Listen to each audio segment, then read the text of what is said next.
Hello everyone. ಮುಖ್ಯ ಪ್ರಶ್ನೆ 3 ಗಮನಿಸಿ. ಕೆಳಗಿನ ಪ್ರಶ್ನೆಗಳಿಗೆ ಉತ್ತರಿಸಿ. ಪ್ರಶ್ನೆ ಸಂಖ್ಯೆ 5 2 ಅಂಕಗಳದ್ದಾಗಿದೆ. ಅಪಾಯದ ಸಂಕೇತ ದೀಪಗಳು ಯಾವ ಬಣ್ಣದ್ದಾಗಿರುತ್ತವೆ?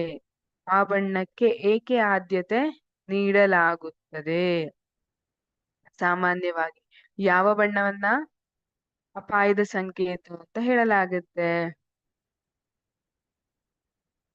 ಕೆಂಪು ಬಣ್ಣ ಅಲ್ವಾ? ಕೆಂಪು ಬಣ್ಣ ಡೇಂಜರ್ ಅಂತ ಹೇಳ್ತಾರೆ. ಯಾಕೆ ಹಾಗಿದ್ರೆ ಆ ಬಣ್ಣಕ್ಕೆ ಯಾಕೆ ಆದ್ಯತೆ ನೀಡಲಾಗಿತ್ತು? ಹಸಿರಿತ್ತು, ಹಳದಿ ಇತ್ತು, ನೀಲಿ ಇತ್ತು, ನೇರಳೆ ಇತ್ತು. ಯಾಕೆ ಕೆಂಪನ್ನೇ ಆಯ್ಕೆ ಮಾಡಲಾಗಿದೆ ಅಂದ್ರೆ, ಕೆಂಪು ಬಣ್ಣವು ಮಂಜು ಮತ್ತು ಹೊಗೆಯಿಂದ ಕನಿಷ್ಠ ಚದುರುತ್ತದೆ ಮತ್ತು ದೂರದಿಂದಲೂ ಅದನ್ನು ಕಾಣಬಹುದು.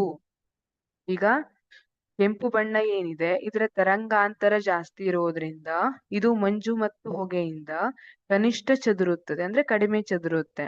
ಹಾಗಾಗಿ ದೂರದಿಂದ ಕೂಡ ಕೆಂಪು ಬಣ್ಣವನ್ನ ನೋಡಿ ಅಪಾಯ ಇದೆ ಅಂತ ತಿಳ್ಕೋಬಹುದು. ಕಾರಣಕ್ಕಾಗಿ ಕೆಂಪು ಬಣ್ಣವನ್ನ ಅಪಾಯದ ಸಂಕೇತ ದೀಪಗಳಲ್ಲಿ ಉಪಯೋಗಿಸ್ತಾರೆ. Thank you.